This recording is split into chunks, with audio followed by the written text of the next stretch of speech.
And I want to start with a very basic, simple question. What is New India? It is not a slogan or a PR line. It is a reality that is taking shape before our very eyes. New India is digital, confident, global. New India is 1.4 billion people. It's the largest democracy on earth, the fastest growing major economy, the youngest population in the world, perhaps also the most impatient. We are a startup nation, we are a space power, and we are a voice of the global south. A country that negotiates with Washington, trades with Moscow, competes with China,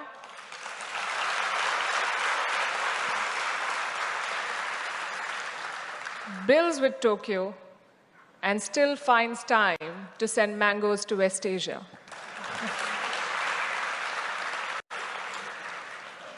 New India does not ask for a seat at the table. We build the table and tell the world to join.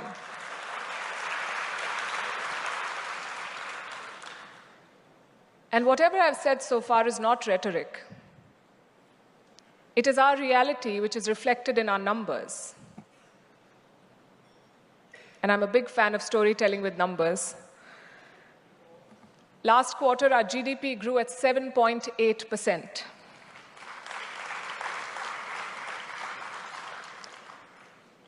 And this happened at a time when the US is staring at a slowdown. You must have seen the latest Fitch report. It also happened at a time when Europe is flirting with recession, when China is struggling with the weight of its debt burden. India is running.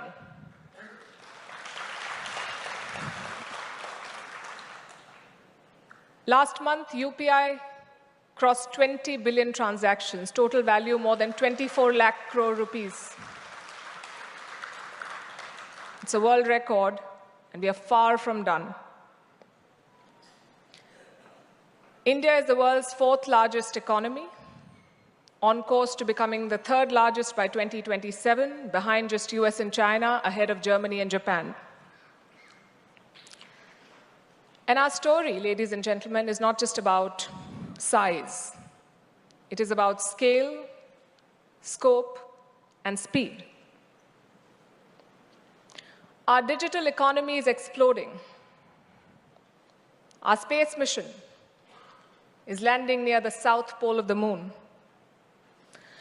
Our startups are valued in billions. We have more than 100 unicorns now in our country.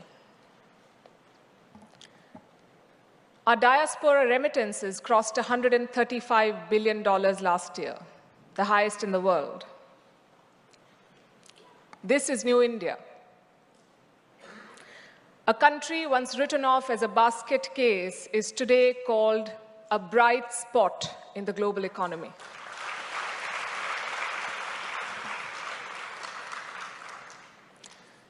So what makes New India tick?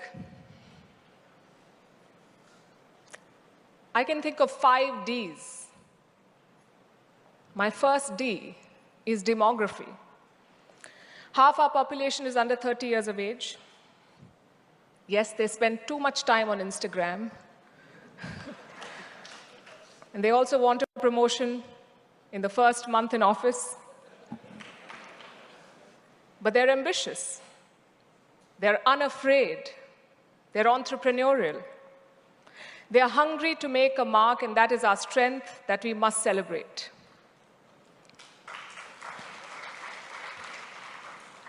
My second D is democracy. In a world that is drifting towards authoritarianism, India stands out. We are very chaotic. We argue, we disagree, we protest, we vote. But we move on. We've always had a peaceful transition of power. And sometimes it feels like democracy is slowing us down. But we must remember The democracy is also what saves us. It is what makes us who we are, a noisy, chaotic family of 1.4 billion people. The third D on my list is diversity. 22 official languages, hundreds of dialects, and every religion under the sun. India is not a melting pot. We are a very big thali, where every dish retains its unique taste and together it makes a meal.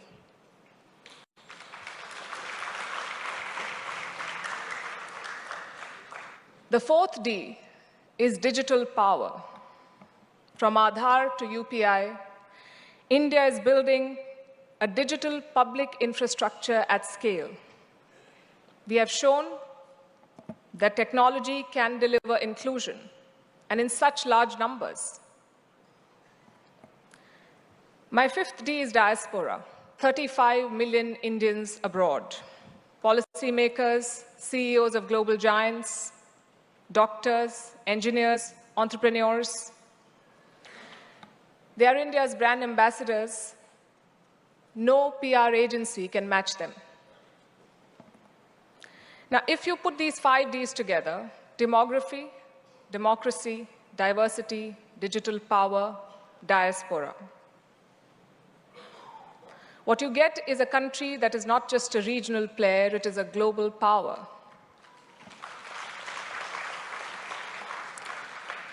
Not just a market, but a shaper of rules.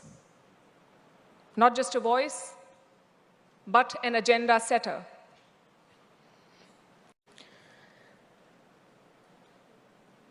But we cannot operate in isolation, so we have to step out of our borders, look at our neighborhood, and look at our world. Our world is changing fast, unpredictably, and often chaotically. American unipolarity is over. Chinese ascendancy is facing headwinds. Europe is struggling for relevance. Russia is gambling with aggression. West Asia remains a powder keg. Africa is demanding long overdue attention. Latin America is looking for partners. The institutions created after the Second World War are showing their age. Today, the United Nations Security Council does not reflect the realities of 2025. It reflects the realities of 1945.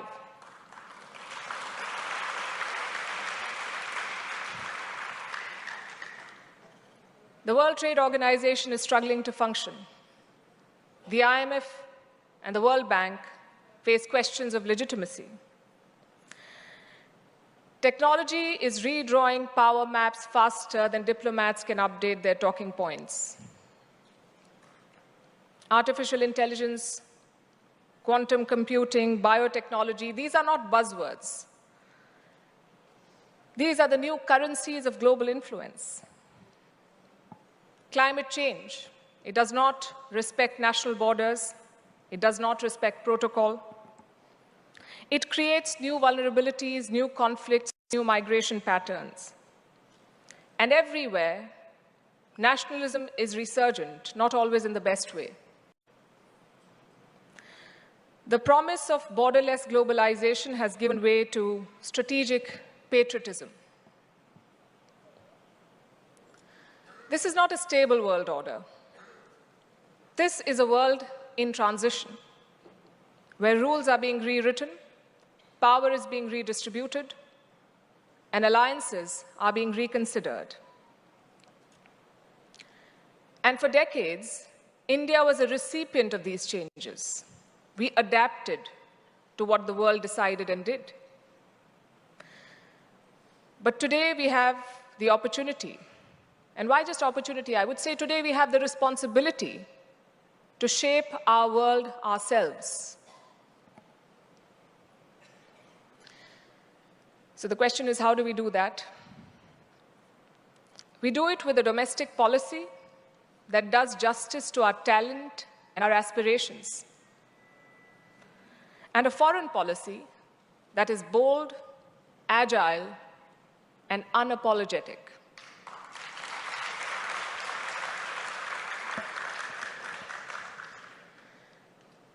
Look at the G20 in Delhi.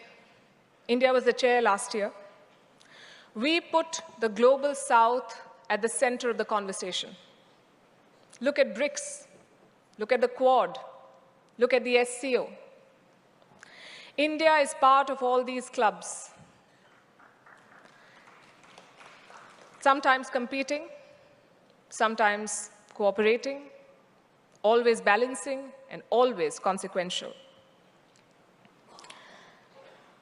And this is New India's foreign policy. It is not non-alignment. It is multi-alignment.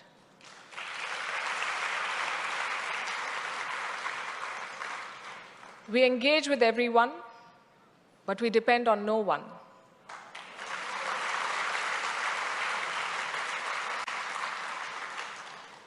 And our biggest commitment is to our national interest.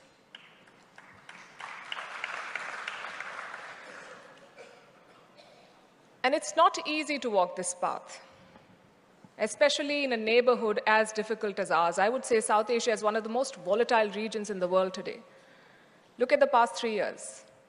Coup in Myanmar, economic collapse in Sri Lanka, radical takeover in Bangladesh, and I'm sure you followed what happened in Nepal this week. Nepal is our closest neighbor and closest, oldest civilizational partner. This week, it was in turmoil. The government tried to ban social media. Gen Z hit the streets. Dozens of people died. Protesters clashed with the police. The prime minister had to resign. Now they have an interim government in place. Social media has been restored. But Nepal's fault lines have not been addressed. They've not been repaired. And for India, these stories are not abstracts. They have real consequences for us. Security, trade, refugees. To our west, we have a terror state called Pakistan. First time I'm hearing people cheering for Pakistan.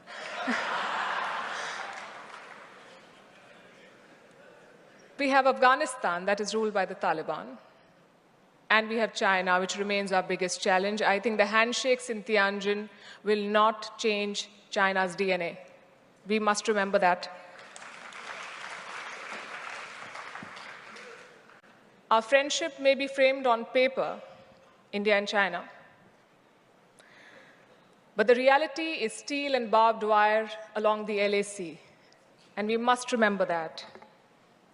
China wants Asia for itself. India says there's room for all of us to grow. And that contest will define this century. And what makes life even more complicated is the uncertainty around us. I recently learned a new term called VUCA. Have you heard of VUCA? V-U-C-A.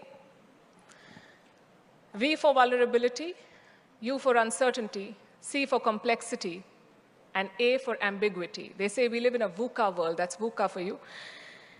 In America, they have a different name for it. It's Donald Trump.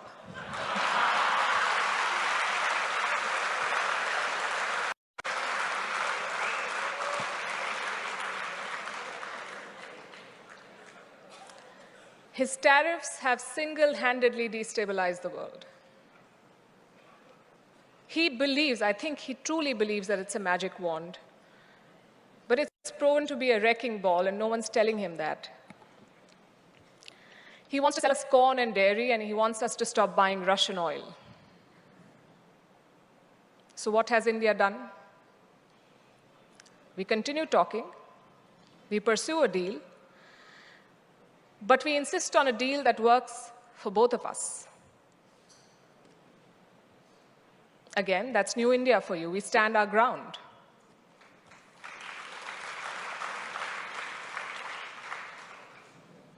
But the larger point I'm making is this. that our world is messy and our neighborhood is chaotic. And it is in this setting that India must maintain its momentum. Plus, we have our own challenges that we cannot afford to ignore. I will not sugarcoat reality for you. I'm sure you did not call me here to offer comfortable platitudes. It's important that we do an honest assessment. If we are to grow, we must understand our strengths and our limitations with unflinching clarity. Because opportunity does not automatically translate into achievement, and potential does not guarantee performance. We have to work towards it as one country. So I have a list of challenges too. I think our biggest challenge today is jobs.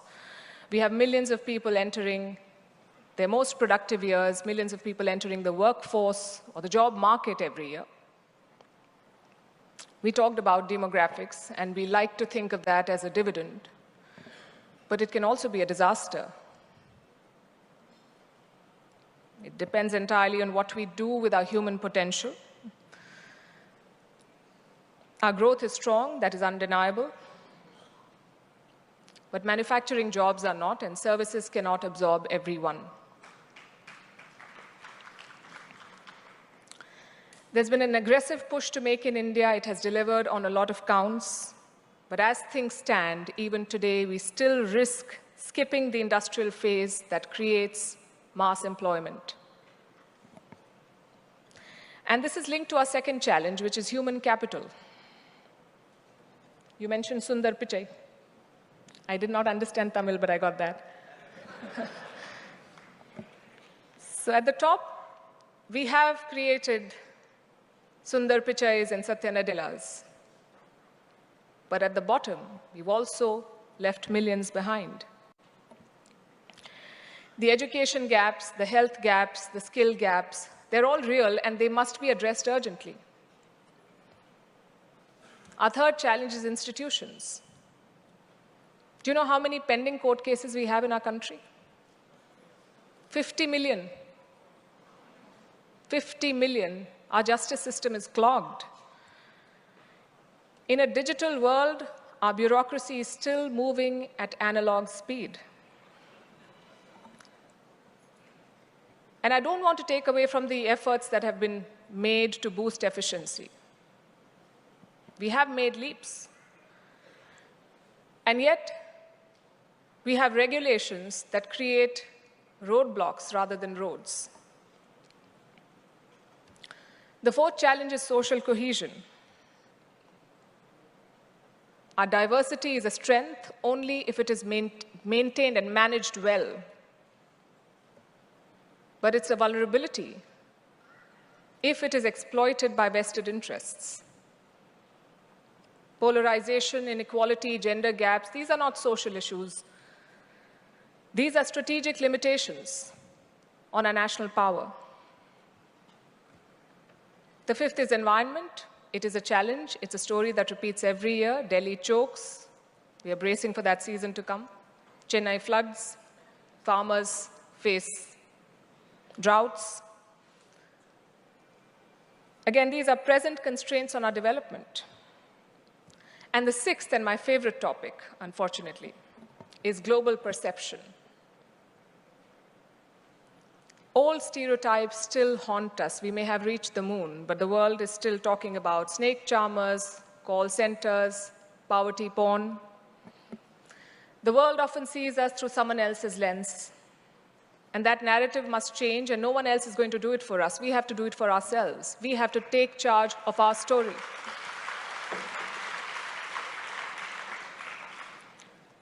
And all the challenges that I just listed are not reasons for despair. I think they should be reasons for determination. We have to be clear-eyed if we want our vision to turn into reality. Thankfully for us, India also stands at a vantage point. The great supply chain reorganization is underway, I keep talking about it on my show. The pandemic and the politics that followed has taught the world the risks of overdependence on China, so companies are looking for other markets, they're relocating, and India offers a compelling alternative. I think the best example is Apple. Apple is making iPhones in India, and this is not just an investment story. When one of the world's most valuable companies invests in India, builds in India, commits to India, then it's a message to the whole world.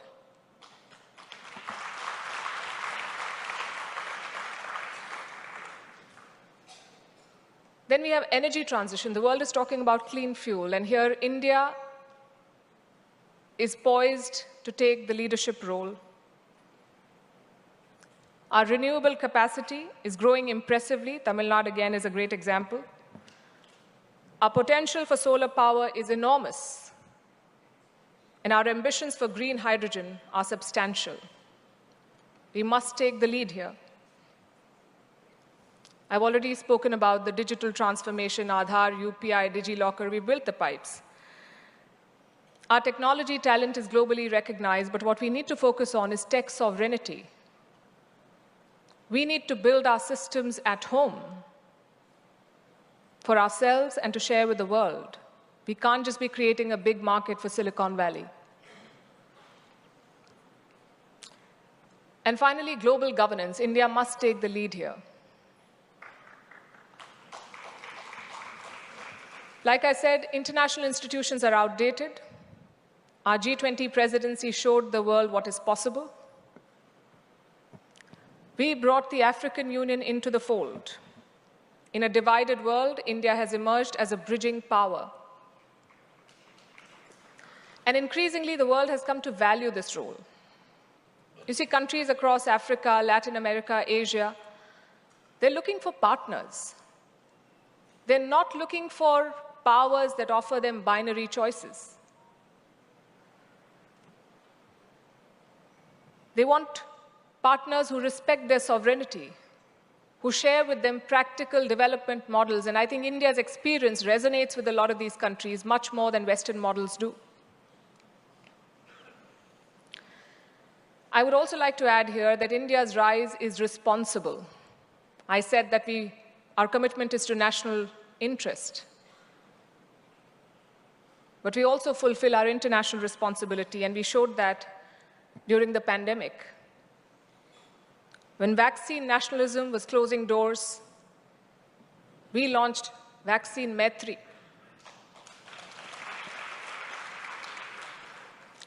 India sent vaccine doses and medical supplies to more than 100 countries because our strategy was solidarity. On climate, we co-founded the International Solar Alliance. More than 100 countries are part of it. Again, this puts the Global South at the heart of the energy transition. And then, of course, our digital public goods. Countries are increasingly learning from them and adopting them. So we don't just speak for the Global South, we also build for it. And a big part of what we're building is strength, including military strength. India is emerging as a defense exporter. And we are offering the world systems which are affordable and reliable. And we showed what they're capable of in Operation Sindoor.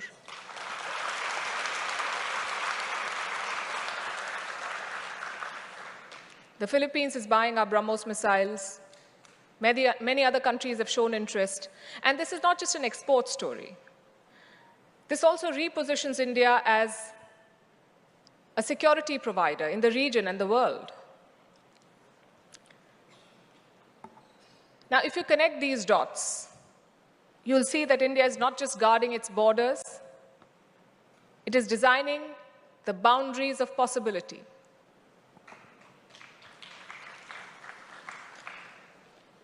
And to make the most of it, we have to address one more question. What does the world want from India, and what do we want from the world?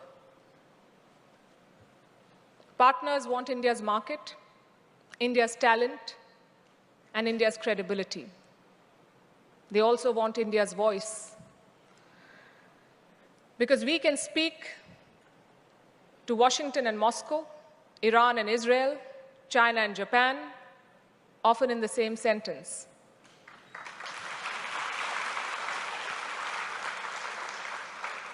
Without India, there is no credible climate pathway. There is no Indo-Pacific balance. There is no resilient supply chain story. The world needs India very much. And what do we want in return? We want respect for our choices. We want room for our growth. We want fair rules for tech, trade, and climate. Not lectures, but latitude. Not vetoes, but partnership. So New India must define the red lines and set expectations. And this will happen with a deeper change, which I dare say is already underway. It is less visible than GDP, but more powerful than policy. It is the cultural code of our country that is catching up with our capabilities. We are done with self-doubt. We don't dismiss tradition as an enemy of modernization. We don't treat ambition as arrogance. We don't confuse noise with relevance.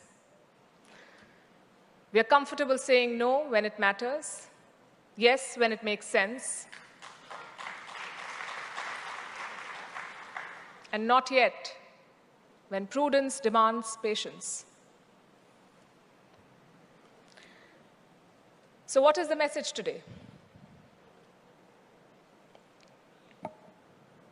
India's rise is not inevitable. India's rise is intentional. This new India that we all dream of, that we talk about, must be built brick by brick, bite by bite. It will take ambition. It will also take patience, boldness and humility, strength and compassion. And the world is watching us, some with hope, some with envy, and some with doubt. It is not our job to prove them wrong. It is our job to prove ourselves right.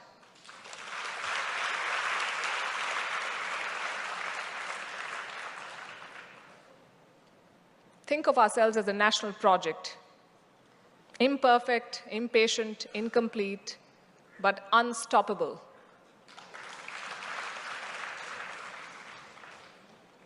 And the world better make room, because India has arrived and it is here to stay. Thank you.